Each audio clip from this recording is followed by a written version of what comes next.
Federal Reserve headquarters in Washington. It sits on this very impressive address, right on Constitution Avenue, right across from the Lincoln Memorial. But is it federal? Is it really part of the United States government?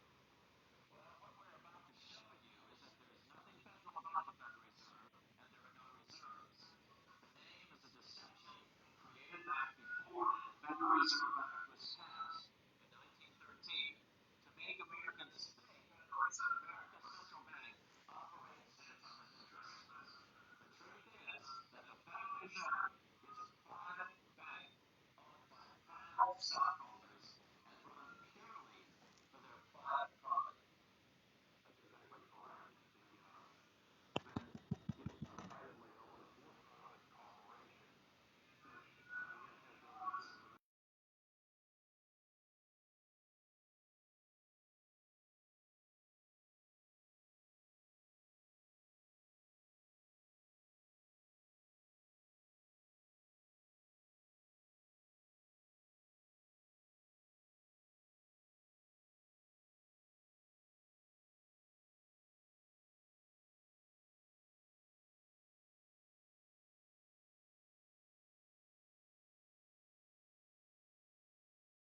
It is listed in the business white pages right next to Federal Express, another private company. But more directly, U.S. courts have ruled time and time again that the Fed is a private corporation. Why can't Congress do something about the Fed? Most members of Congress just don't understand the system, and the few who do are afraid to speak up. For example, initially a veteran congressman from Chicago asked us if he could be interviewed for this video. However, both times our camera crew arrived at his office to do the interview, this was all we were able to film. The congressman never appeared, and eventually decided he no longer wanted to participate. But a few others in Congress have been bolder over the years. Here are 3 quick examples. In 1923, Representative Charles A. Lindbergh, a Republican from Minnesota and father of the famed aviator Lucky Lindy, put it this way: the financial system has been turned over to the Federal Reserve Board. That board administers the finance system by authority of a purely profiteering group.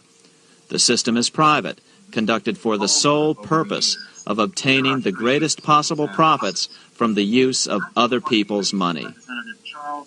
One of the most outspoken critics in Congress of the Fed was the former chairman of the House Banking and Currency Committee during the Great Depression years.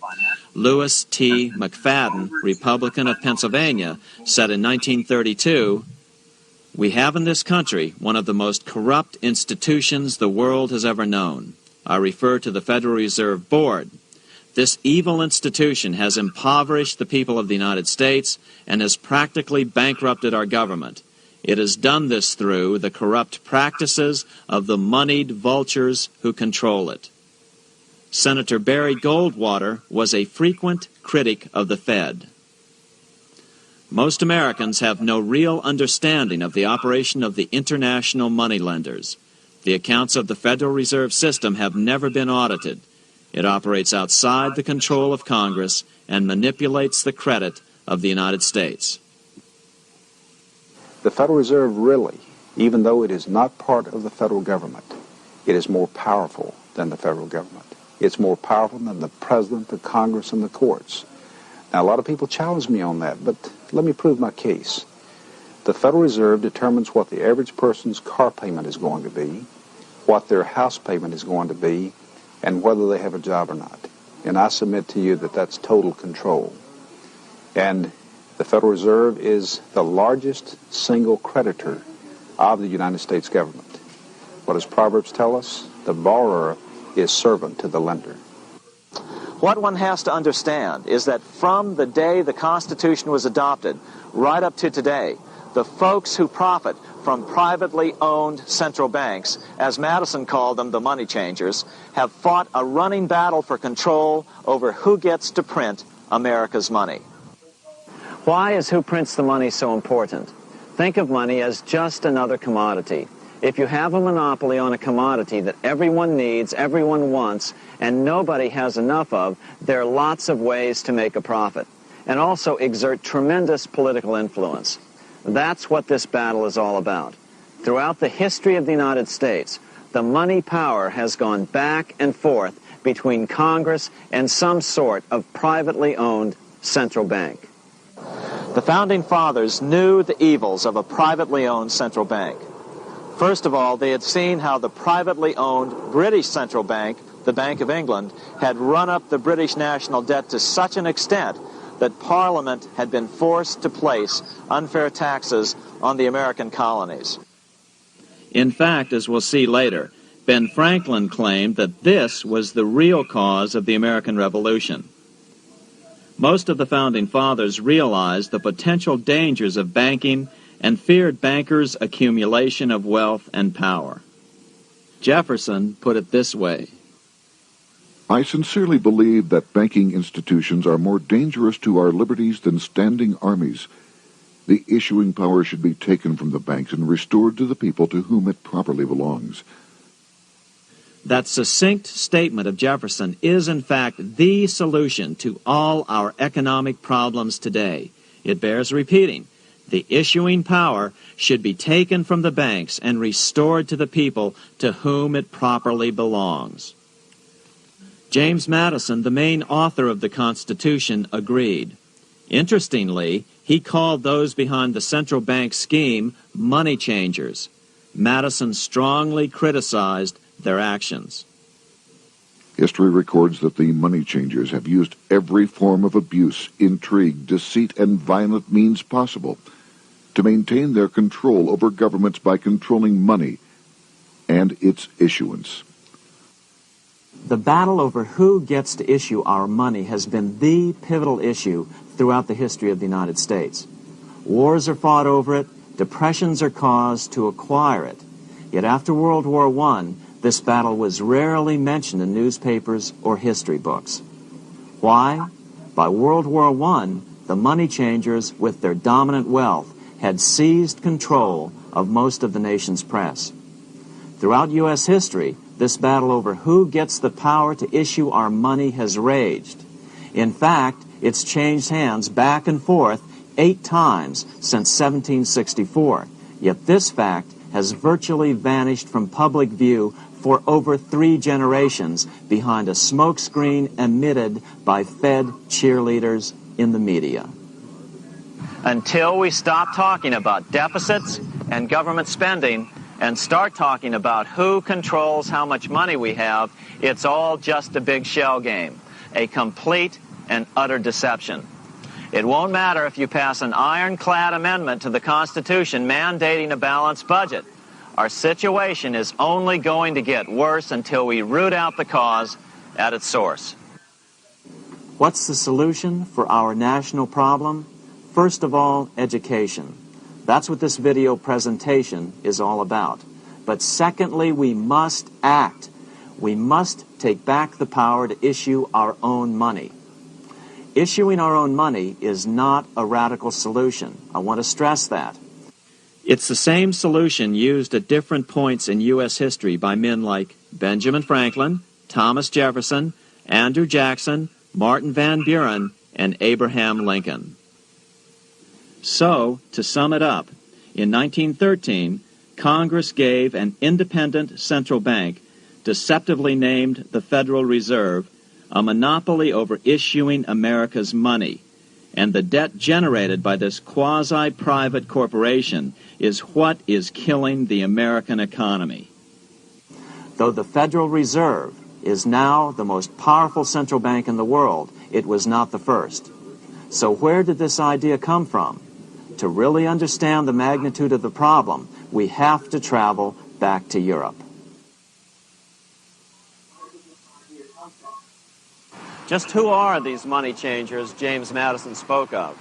In the Bible, 2,000 years ago, Jesus drove the money changers from the temple. It was the only time Jesus used force during his ministry. What were money changers doing in the temple? When Jews came to Jerusalem to pay their temple tax, they could only pay it with a special coin, the half shekel of the sanctuary. This was a half ounce of pure silver about this size. It was the only coin around at that time which was pure silver and of assured weight without the image of a pagan emperor. Therefore, to Jews, the half shekel was the only coin acceptable to God. But these coins were not plentiful. The money changers had cornered the market on them. Then they raised the price, just like any other commodity, to whatever the market would bear. In other words, money changers were making exorbitant profits because they held a virtual monopoly on money. The Jews had to pay whatever they demanded. To Jesus, this totally violated the sanctity of God's house.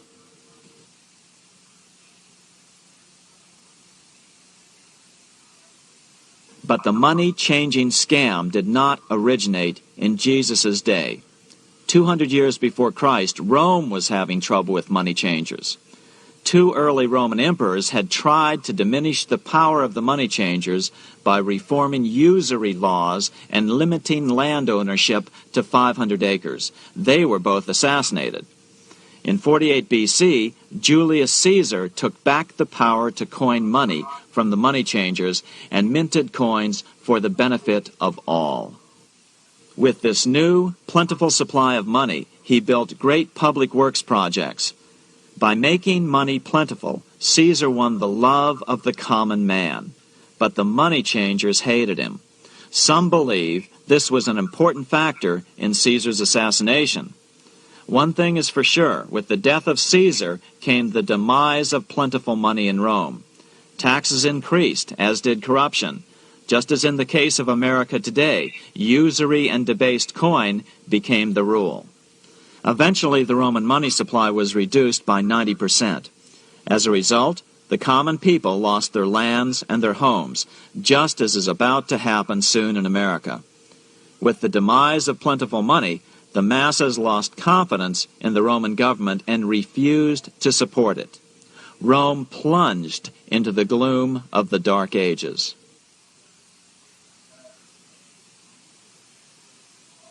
1,000 years after the death of Christ, money changers, those who loan out and manipulate the quantity of money, were active in medieval England. In fact, they were so active that acting together, they could manipulate the entire English economy. These were not bankers per se. The money changers generally were the goldsmiths. They were the first bankers because they started keeping other people's gold for safekeeping in their vaults. The first paper money was merely a receipt for gold left at the goldsmith. Paper money caught on because it was more convenient than carrying around a lot of heavy gold and silver coins. Eventually, goldsmiths noticed that only a small fraction of the depositors ever came in and demanded their gold at any one time. Goldsmiths started cheating on the system. They discovered that they could print more money than they had gold, and usually no one would be the wiser. Then they could loan out this extra money and collect interest on it. This was the birth of fractional reserve banking. That is, loaning out many times more money than you have assets on deposit. So, if $1,000 in gold were deposited with them, they could loan out about $10,000 in paper money and draw interest payments on it, and no one would ever discover the deception. By this means, goldsmiths gradually accumulated more and more wealth and used this wealth to accumulate more and more gold. Today, this practice of loaning out more money than there are reserves is known as fractional reserve banking. Every bank in the United States is allowed to loan out at least 10 times more money than they actually have. That's why they get rich on charging, let's say, 8% interest. It's not really 8% per year, which is their income. It's 80%. That's why bank buildings are always the largest in town. But does that mean that all interest or all banking should be illegal? Hardly. In the Middle Ages, canon law, the law of the Catholic Church, forbade charging interest on loans. This concept followed the teachings of Aristotle and St. Thomas Aquinas. They taught that the purpose of money was to serve the members of society, to facilitate the exchange of goods needed to lead a virtuous life. Interest, in their belief, hindered this purpose by putting an unnecessary burden on the use of money. In other words, interest was contrary to reason and justice. Reflecting church law in the Middle Ages, Europe forbade charging interest on loans and made it a crime called usury. As commerce grew, and therefore opportunities for investment arose in the late Middle Ages, it came to be recognized that to loan money had a cost for the lender, both in risk and in lost opportunity. So some charges were allowed, but not interest per se. But all moralists, no matter what religion, condemn fraud, oppression of the poor, and injustice as clearly immoral. As we will see, fractional reserve lending is rooted in a fraud, results in widespread poverty, and reduces the value of everyone else's money. The ancient goldsmiths discovered that extra profits could be made by rowing the economy between easy money and tight money. When they made money easier to borrow, then the amount of money in circulation expanded. Money was plentiful. People took out more loans to expand their businesses. But then the money changers would tighten the money supply. They would make loans more difficult to get. What would happen? Just what happens today. A certain percentage of people could not repay their previous loans and could not take out new loans to repay the old ones.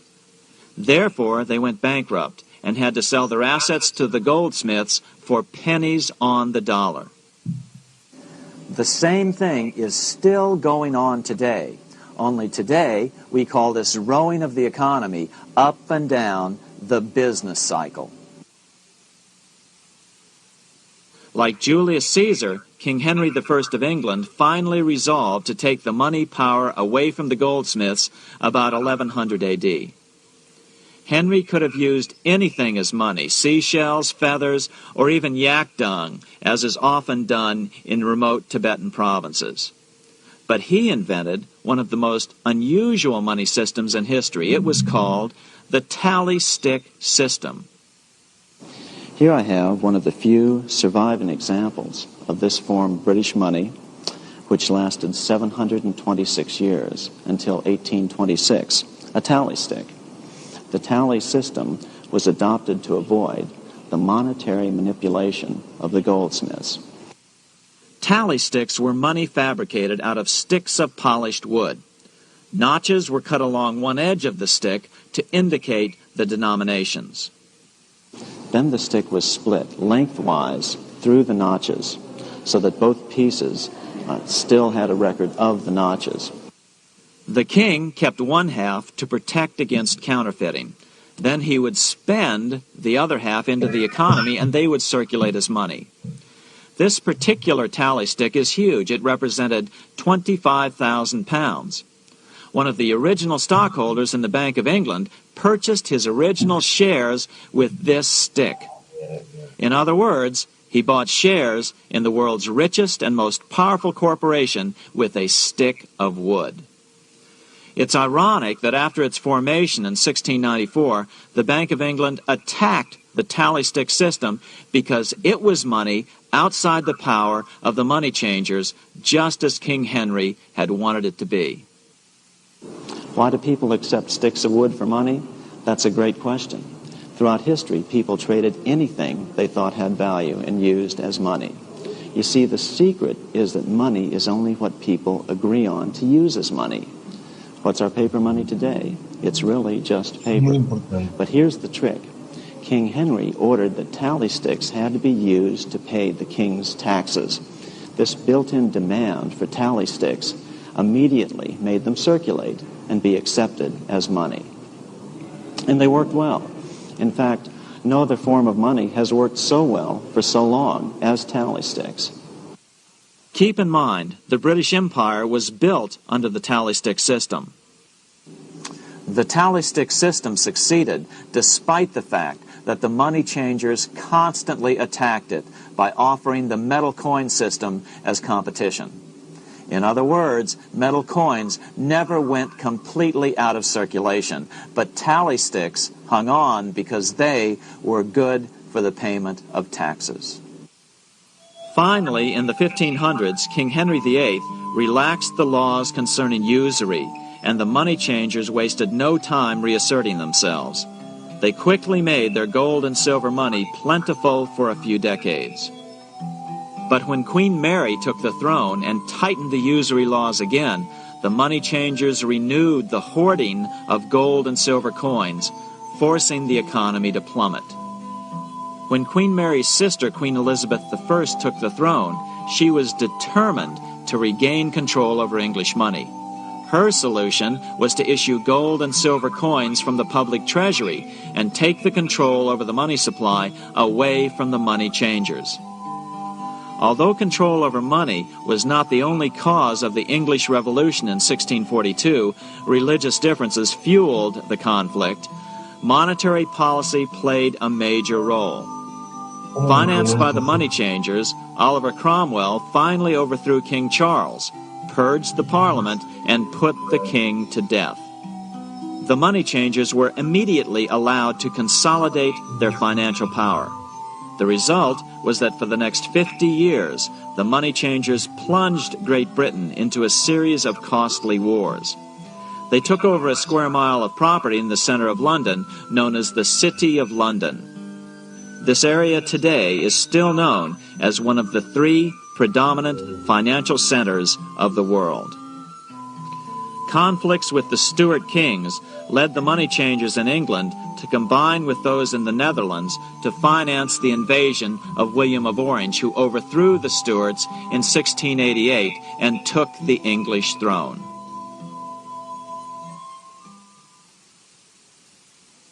By the end of the 1600s, England was in financial ruin. 50 years of more or less continuous wars with France and Holland had exhausted her. Frantic government officials met with the money changers to beg for the loans necessary to pursue their political purposes. The price was high. A government-sanctioned, privately owned bank which could issue money created out of nothing. It was to be the modern world's first privately owned central bank, the Bank of England. Although it was deceptively called the Bank of England to make the general population think it was part of the government, it was not. Like any other private corporation, the Bank of England sold shares to get started. The investors, whose names were never revealed, were supposed to put up £1.25 million British pounds in gold coin to buy their shares in the bank, but only £750,000 was ever received. Despite that, the bank was duly chartered in 1694 and started out in the business of loaning out several times the money it supposedly had in reserves, all at interest. In exchange, the new bank would loan British politicians as much of the new currency as they wanted, as long as they secured the debt by direct taxation of the British people. So, legalization of the Bank of England amounted to nothing less than legal counterfeiting of a national currency for private gain. Unfortunately, nearly every nation now has a privately controlled central bank using the Bank of England as the basic model. Such is the power of these central banks that they soon take total control over a nation's economy. It soon amounts to nothing but a plutocracy, ruled by the rich. It would be like putting control of the army in the hands of the mafia. The danger of tyranny would be extreme. Yes, we need central banks. No, we do not need them in private hands. The central bank scam is really a hidden tax. The nation sells bonds to the central bank to pay for things it does not have the political will to raise taxes to pay for. But the bonds are purchased with money the central bank creates out of nothing. More money in circulation makes your money worth less. The government gets as much money as it needs, and the people pay for it in inflation. The beauty of the plan is that not one person in 1,000 can figure it out because it's usually hidden behind complex-sounding economics gibberish. With the formation of the Bank of England, the nation was soon awash in money. Prices throughout the country doubled. Massive loans were granted for just about any wild scheme. One venture proposed to drain the Red Sea to recover gold supposedly lost when the Egyptian army drowned pursuing Moses and the Israelites. By 1698, government debt grew from the initial £1.25 million to £16 million. Naturally, taxes were increased and then increased again to pay for all of this. With the British money supply firmly in their grip, the British economy began a wild roller coaster series of booms and depressions, exactly the sort of thing a central bank claims it is determined to prevent. There are two things which I think are intrinsic not just to the Bank of England but to central banking generally.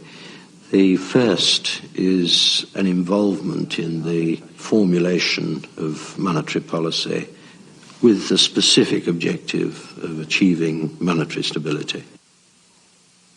However, since the Bank of England took control, the British pound has rarely been stable. Now let's take a look at the role of the Rothschild family, the family said to be the wealthiest in the world.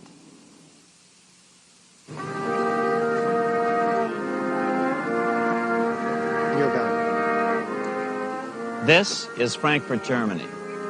50 years after the Bank of England opened its doors, a goldsmith named Amschel Moses Bauer opened a coin shop, a counting house, in 1743.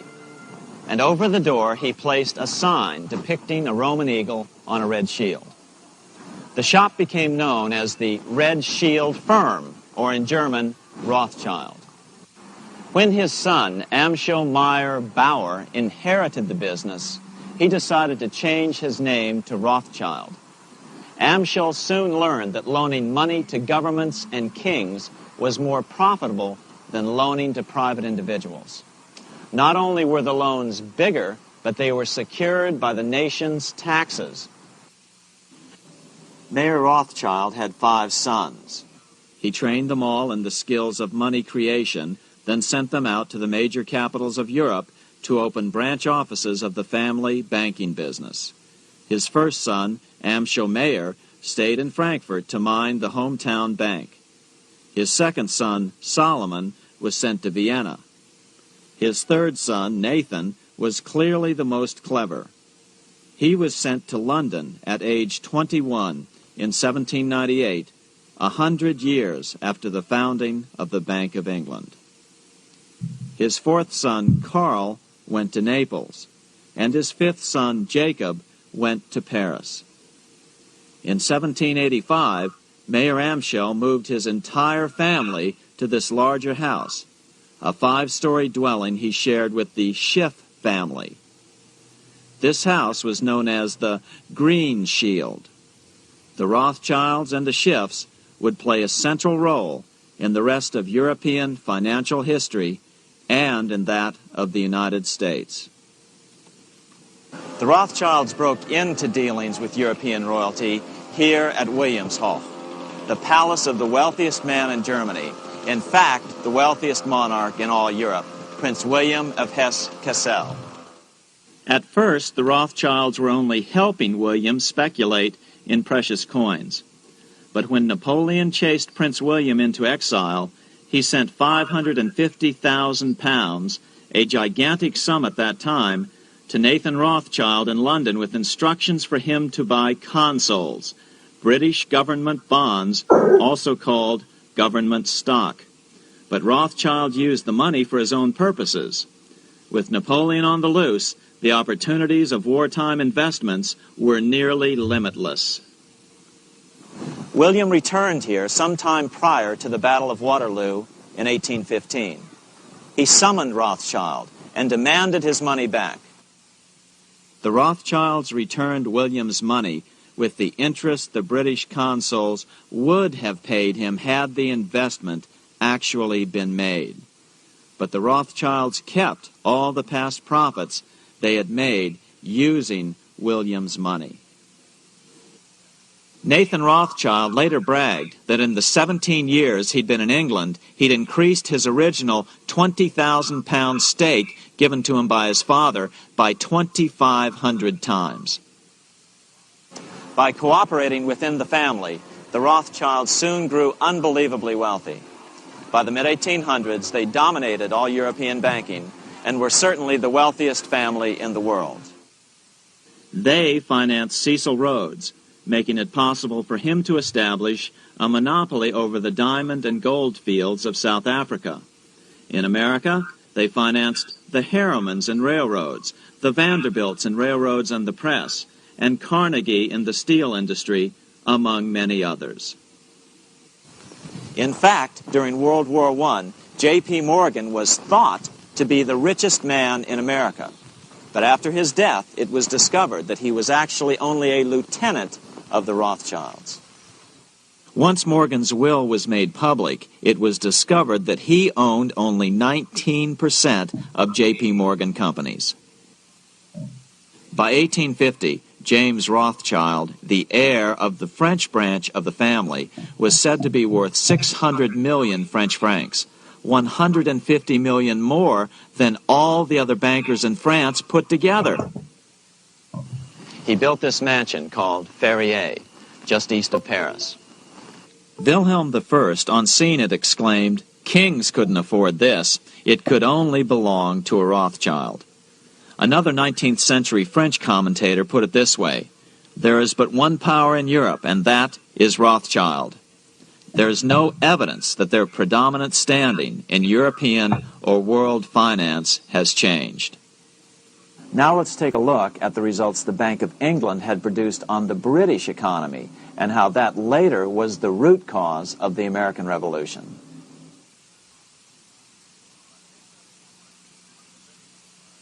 By the mid-1700s, the British Empire was nearing its height of power around the world. But Britain had fought 4 costly wars in Europe since the creation of their privately owned central bank, the Bank of England. The cost had been high. To finance these wars, the British Parliament here had borrowed heavily from the bank. By the mid-1700s, the government's debt here in Britain was 140 million pounds, a staggering sum for those days. Consequently, the British government embarked on a program of trying to raise revenues from their American colonies in order to make their interest payments to the bank. But in America, it was a different story. The scourge of a privately owned central bank had not yet hit. This is Independence Hall in Philadelphia, where the Declaration of Independence and Constitution were signed. In the mid-1700s, pre-revolutionary America was still relatively poor. There was a severe shortage of precious metal coins to trade for goods, so the early colonists were forced to experiment with printing their own homegrown paper money. Some of these experiments were successful. Franklin was a big supporter of the colonies printing their own paper money. In 1757, Franklin was sent to London. He ended up staying for the next 18 years here, nearly until the start of the American Revolution. During this period, the American colonies began to issue their own money. Called colonial scrip, the endeavor was very successful.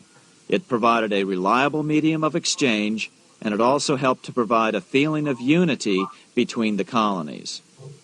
Remember, colonial scrip was just paper money, debt-free money, printed in the public interest, and not backed by gold or silver coin. In other words, it was a totally fiat currency. One day, officials of the Bank of England asked Franklin how he would account for the newfound prosperity of the colonies. Without hesitation, he replied, "That is simple. In the colonies we issue our own money. It is called colonial scrip. We issue it in proper proportion to the demands of trade and industry to make the products pass easily from the producers to the consumers. In this manner, creating for ourselves our own paper money, we control its purchasing power, and we have no interest to pay to no one." This was just common sense to Franklin, but you can imagine the impact it had on the Bank of England. America had learned the secret of money, and that genie had to be returned to its bottle as soon as possible.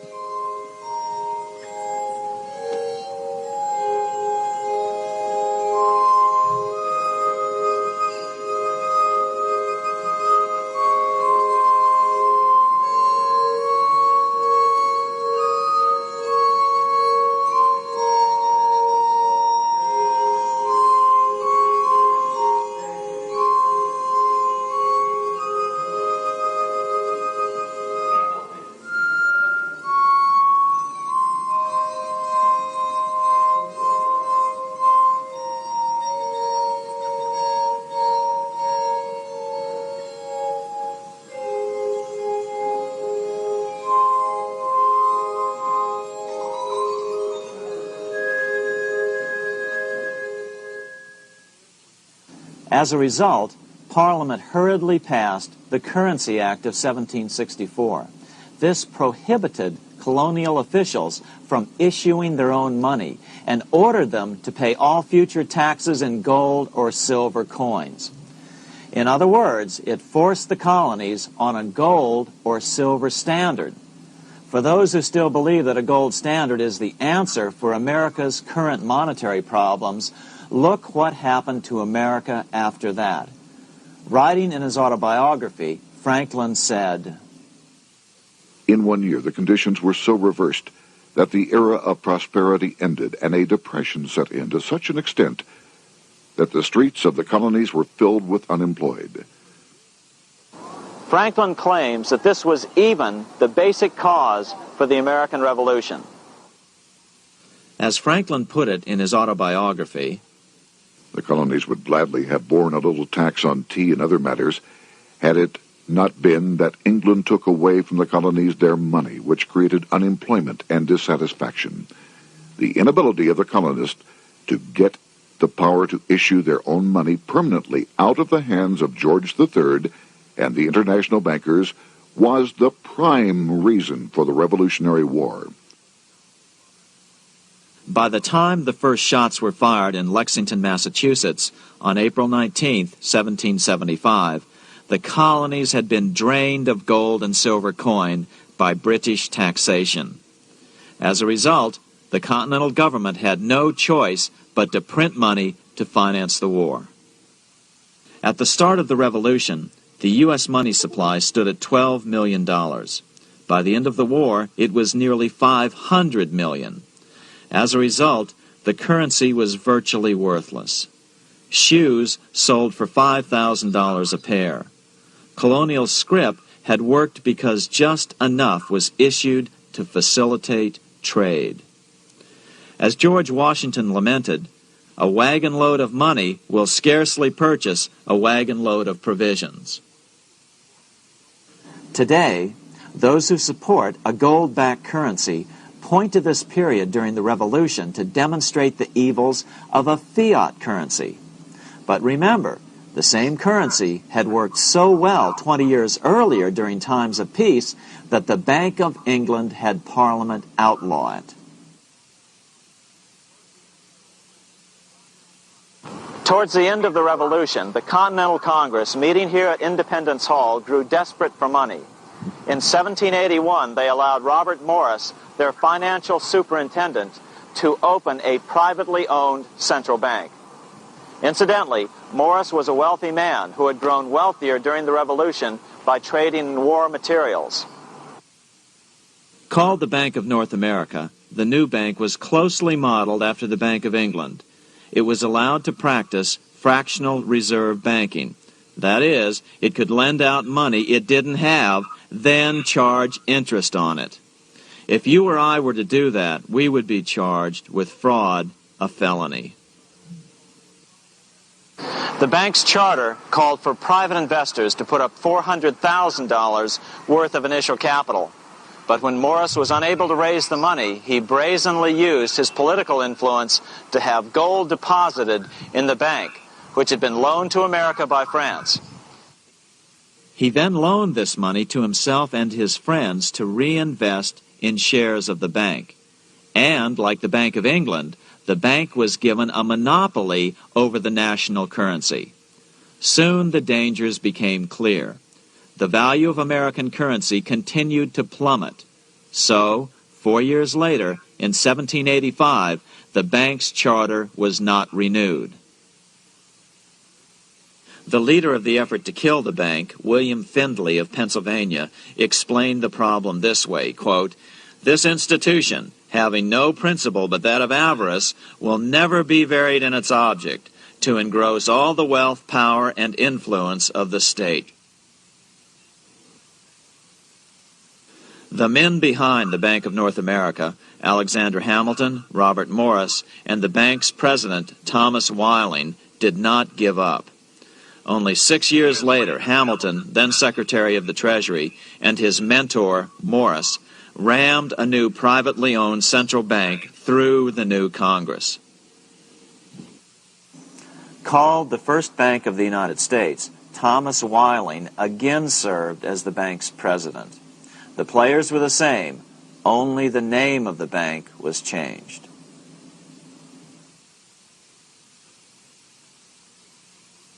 In 1787, colonial leaders assembled in Philadelphia to replace the ailing Articles of Confederation. As we saw earlier, both Thomas Jefferson and James Madison were unalterably opposed to a privately owned central bank. They had seen the problems caused by the Bank of England. They wanted nothing of it. As Jefferson later put it, "If the American people ever allow private banks to control the issue of their currency, first by inflation, then by deflation, the banks and the corporations which grow up around them will deprive the people of all property until their children wake up homeless on the continent their fathers conquered." during the debate over the future monetary system, another one of the founding fathers, Gouverneur Morris, castigated the motivations of the owners of the Bank of North America. Gouverneur Morris headed the committee that wrote the final draft of the Constitution. Morris knew the motivations of the bank well. Along with his old boss, Robert Morris, Gouverneur Morris and Alexander Hamilton were the ones who had presented the original plan for the Bank of North America to the Continental Congress in the last year of the Revolution. In a letter he wrote to James Madison on July 2nd, 1787, Gouverneur Morris revealed what was really going on. The rich will strive to establish their dominion and enslave the rest. They always did. They always will. They will have the same effect here as elsewhere if we do not, by the power of government, keep them in their proper spheres. Despite the defection of Gouverneur Morris from the ranks of the bank, Hamilton, Robert Morris, Thomas Whiling, and their European backers were not about to give up. They convinced the bulk of the delegates to the Constitutional Convention to not give Congress the power to issue paper money. Most of the delegates were still reeling from the wild inflation of the paper currency during the Revolution. They had forgotten how well colonial scrip had worked before the war. But the Bank of England had not. The money changers could not stand to have America printing her own money again. So the Constitution is silent on the matter. This grievous defect left the door wide open for the money changers, just as they had planned.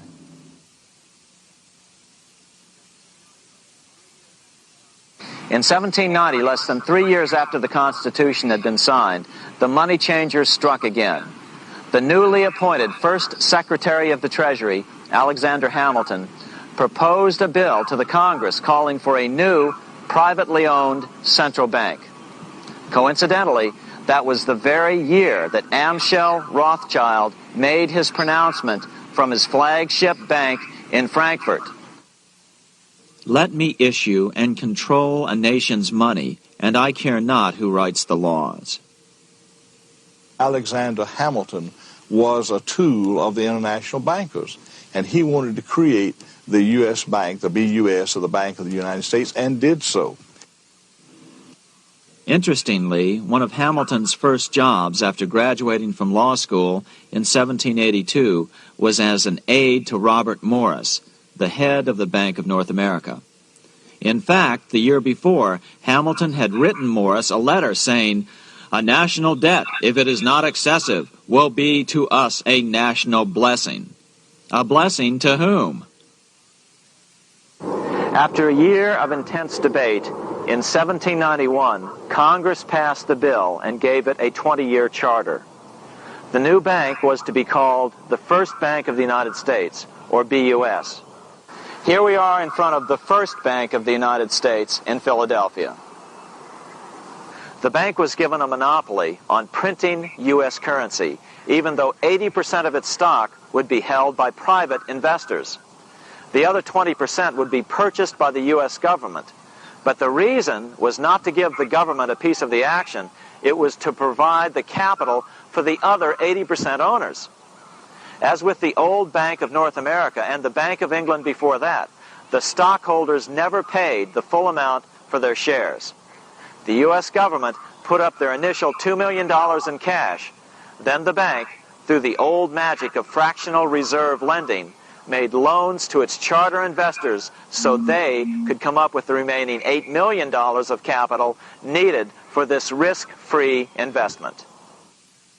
Like the Bank of England, the name of the Bank of the United States was deliberately chosen to hide the fact that it was privately controlled. And like the Bank of England, the names of the investors in the bank were never revealed. Many years later, it was a common saying that the Rothschilds were the power behind the old Bank of the United States. The bank was sold to Congress as a way to bring stability to the banking system and eliminate inflation. So what happened? Over the first 5 years, the U.S. government borrowed $8.2 million from the Bank of the United States. In the same 5-year period, prices rose by 72%. Jefferson, as the new Secretary of State, watched the borrowing with sadness and frustration, unable to stop it. I wish it were possible to obtain a single amendment to our Constitution taking from the federal government the power of borrowing. Millions of Americans feel the same way today.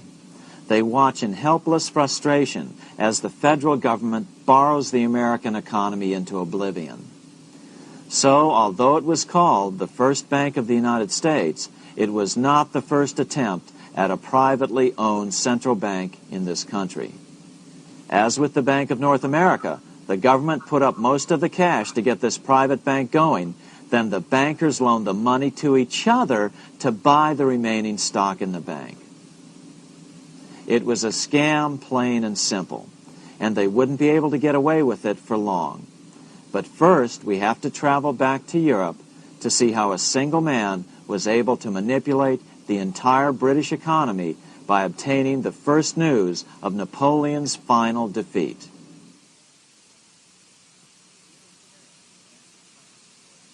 Here in Paris, the Bank of France was organized in 1800, just like the Bank of England.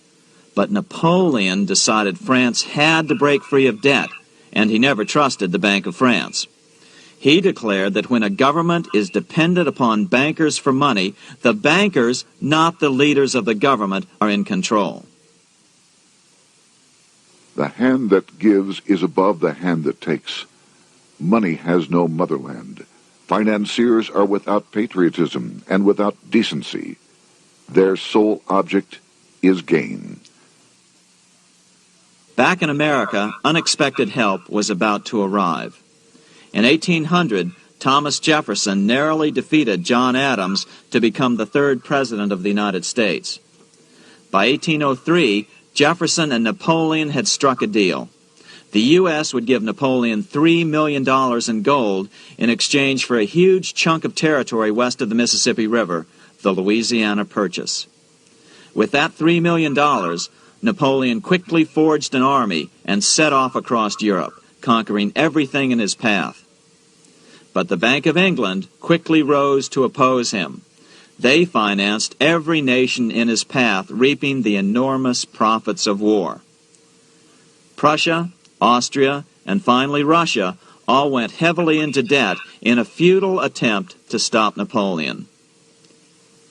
4 years later, with the main French army in Russia, 30-year-old Nathan Rothschild, the head of the London office of the Rothschild family, personally took charge of a bold plan to smuggle a much-needed shipment of gold right through France to finance an attack by the Duke of Wellington from Spain. Nathan later bragged at a dinner party in London that it was the best business he'd ever done. Little did he know that he would do much better business in the near future. Wellington's attacks from the south and other defeats eventually forced Napoleon to abdicate, and Louis XVIII was crowned king. Napoleon was exiled to Elba, a tiny island off the coast of Italy, supposedly exiled from France forever.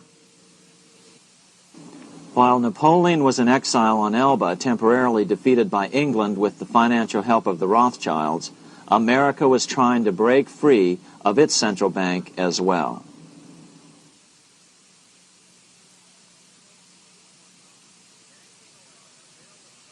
In 1811, a bill was put before Congress to renew the charter of the Bank of the United States.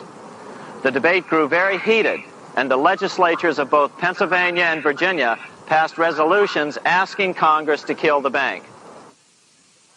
The press corps of the day attacked the bank openly, calling it a great swindle, a vulture, a viper, and a cobra.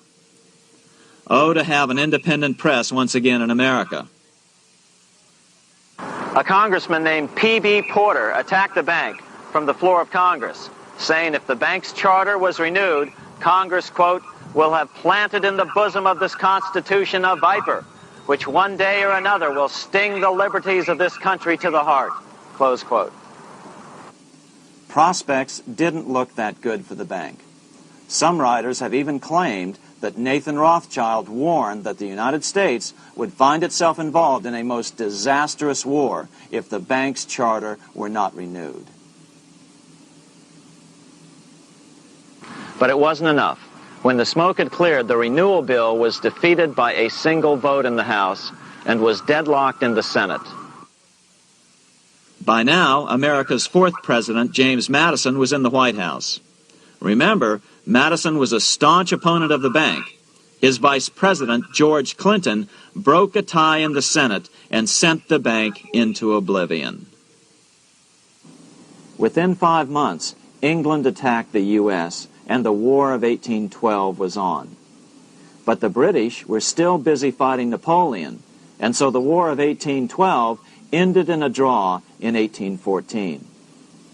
Though the money changers were temporarily down, they were far from out. It would take them only another 2 years to bring back their bank bigger and stronger than ever.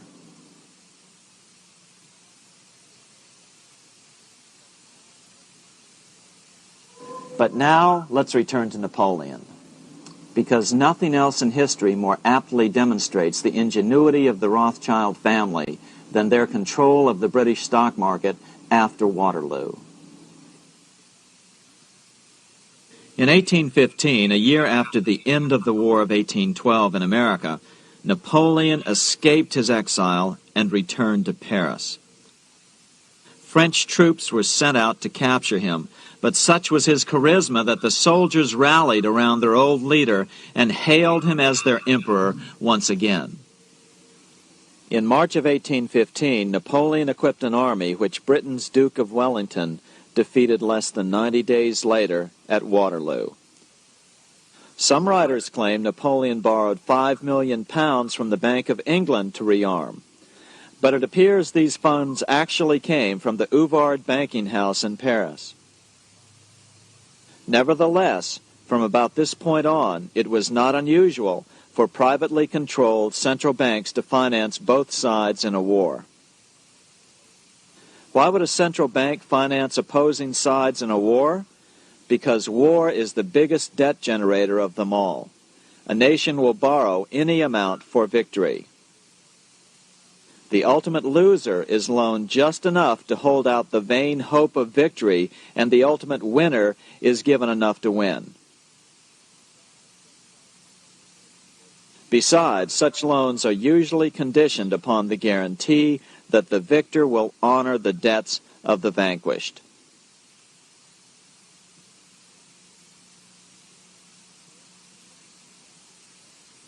This is the Waterloo battlefield about 200 miles northeast of Paris in what today is Belgium.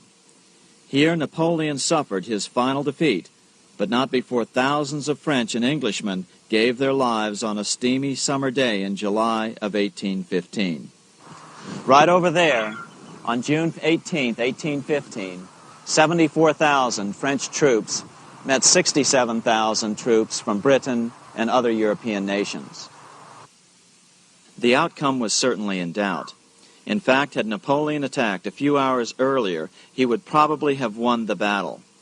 But no matter who won or lost, back in London, Nathan Rothschild planned to use the opportunity to try to seize control over the British stock and bond market and possibly even the Bank of England.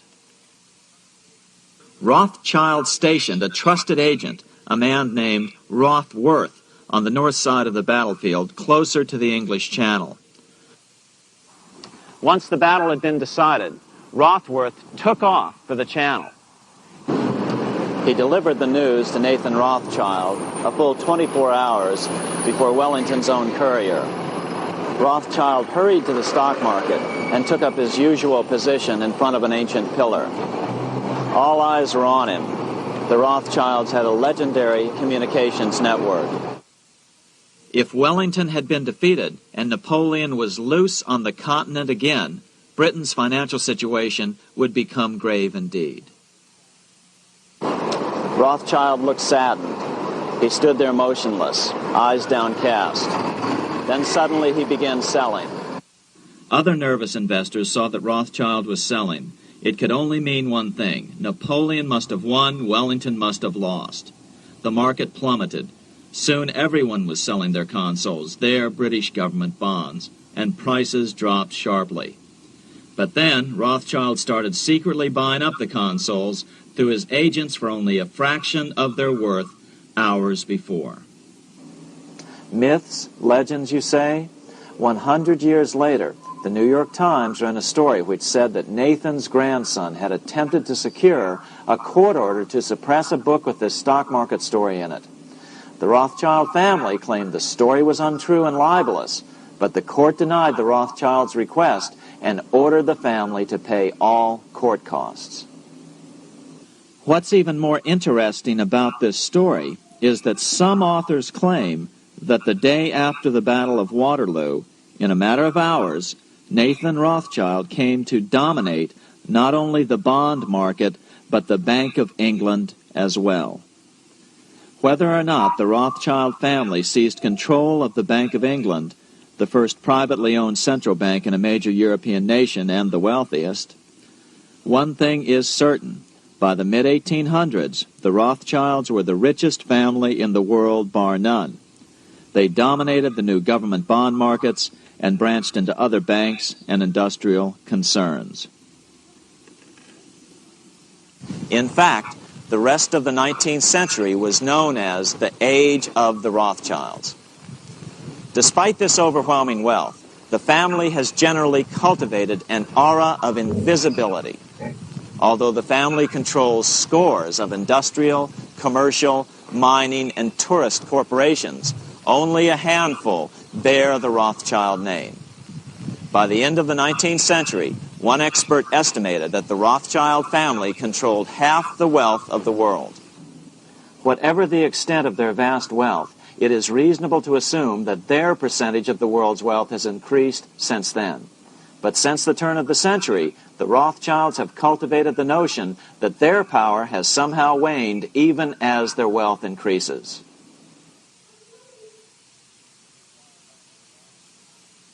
Meanwhile, back in Washington in 1816, just 1 year after Waterloo and Rothschild's alleged takeover of the Bank of England, the American Congress passed a bill permitting yet another privately owned central bank. This bank was called the Second Bank of the United States. The new bank's charter was a copy of the previous bank's. The U.S. government would own 20% of the shares of the bank. Of course, the federal share was paid by the Treasury up front into the bank's coffers. Then, through the magic of fractional reserve lending, it was transformed into loans to private investors who then bought the remaining 80% of the shares. Just as before, the primary stockholders remained a secret. But it is known that the largest block of shares, about 1/3 of the total, were sold to foreigners. As one observer put it, it is certainly no exaggeration to say that the Second Bank of the United States was rooted as deeply in Britain as it was in America. So, by 1816, some authors claim the Rothschilds had taken control over the Bank of England and backed a new privately owned central bank in America as well.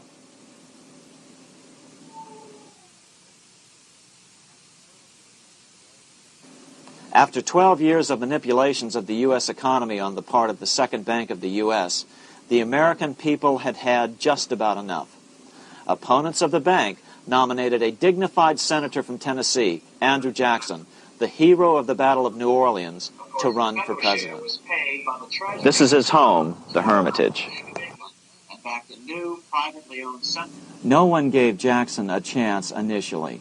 The bank had long ago learned how the political process could be controlled with money. To the surprise and dismay of the money changers, Jackson was swept into office in 1828. Jackson was determined to kill the bank at the first opportunity and wasted no time in trying to do so. But the bank's 20-year charter didn't come up for renewal until 1836, the last year of his second term, if he could survive that long. During his first term, Jackson contented himself with rooting out the bank's many minions from government service. He fired 2,000 of the 11,000 employees of the federal government. In 1832, with his re-election approaching, the bank struck an early blow, hoping Jackson would not want to stir up controversy. They asked Congress to pass a renewal bill 4 years early. Naturally, Congress complied, then sent it to the president for signing. But Jackson weighed in with both feet. Old Hickory, never a coward, vetoed the bill. His veto message is one of the great American documents. It clearly lays out the responsibility of the American government towards its citizens, rich and poor. It is not our own citizens only who are to receive the bounty of our government. More than 8 million of the stock of this bank are held by foreigners. Is there no danger to our liberty and independence in a bank that in its nature has so little to bind it to our country? Controlling our currency, receiving our public monies, and holding thousands of our citizens' independence would be more formidable and dangerous than a military power of the enemy. If government would confine itself to equal protection and, as heaven does its rains, shower its favor alike on the high and the low, the rich and the poor, it would be an unqualified blessing. In the act before me, there seems to be a wide and unnecessary departure from these just principles. Later that year, in July 1832, Congress was unable to override Jackson's veto. Now Jackson had to stand for re-election. Jackson took his argument directly to the people. For the first time in U.S. history, Jackson took his presidential campaign on the road. Before then, presidential candidates stayed at home and looked presidential. His campaign slogan was "Jackson and no bank." The National Republican Party ran Senator Henry Clay against Jackson. Despite the fact that the bankers poured over $3 million into Clay's campaign, Jackson was reelected by a landslide in November of 1832.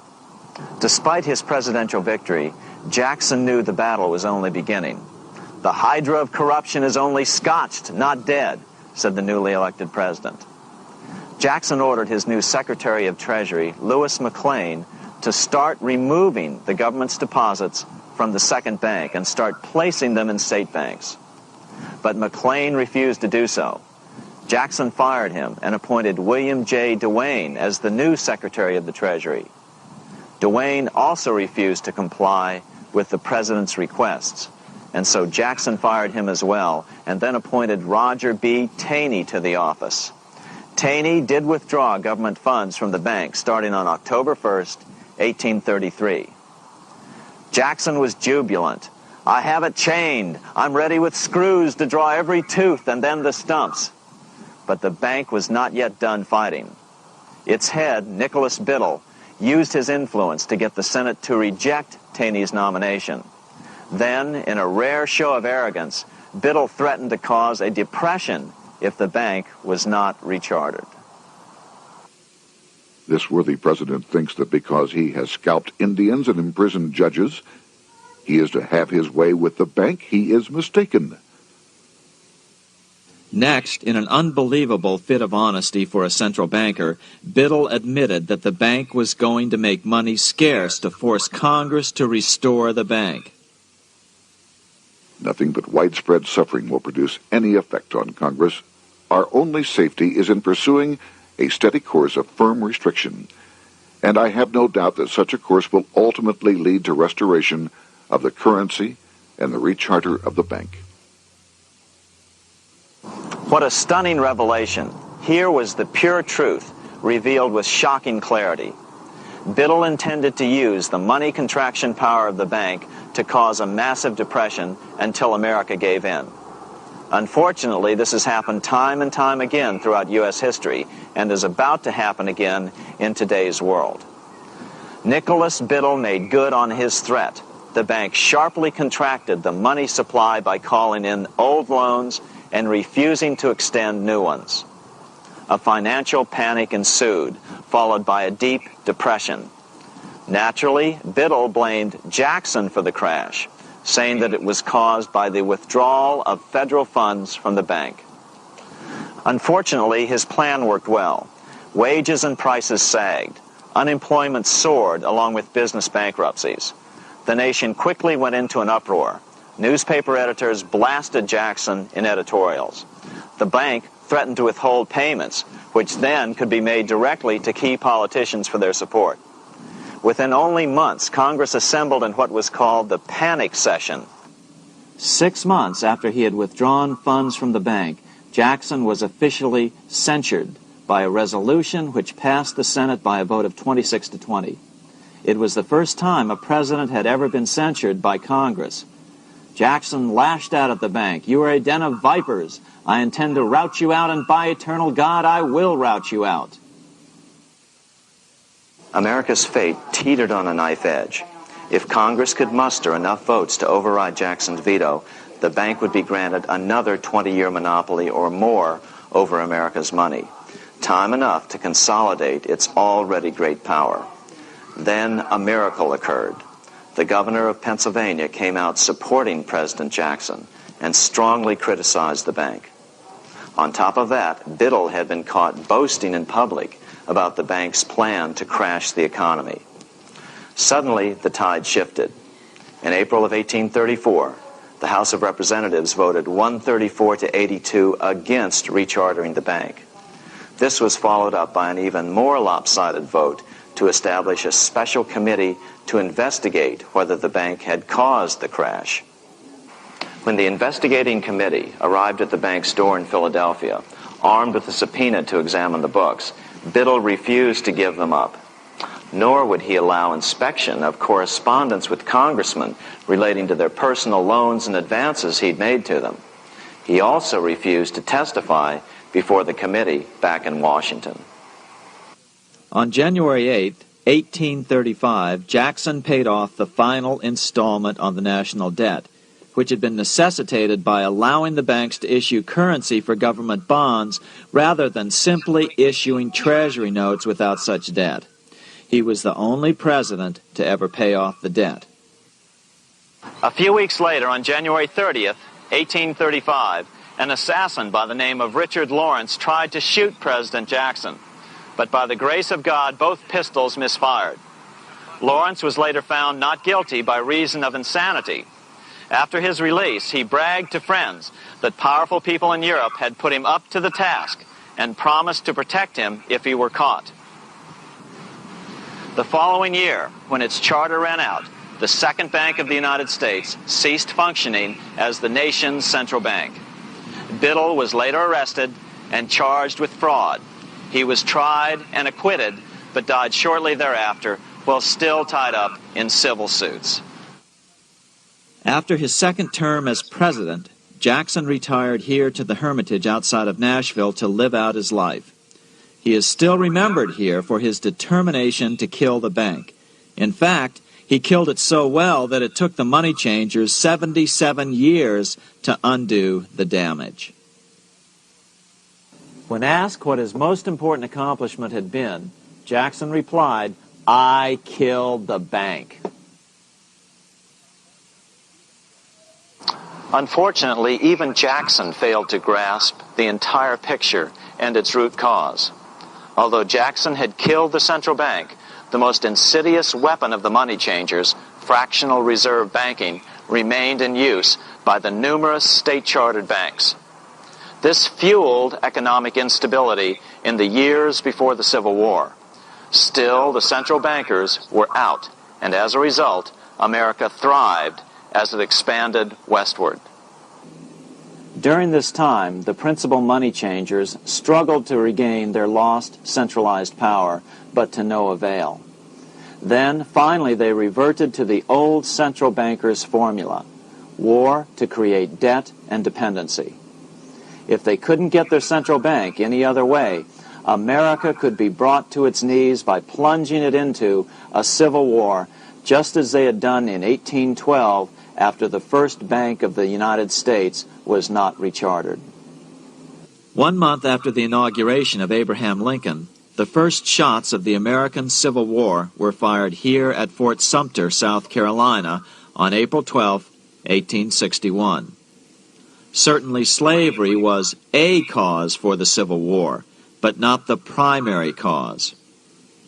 Lincoln knew that the economy of the South depended upon slavery, and so before the Civil War, he had no intention of eliminating it.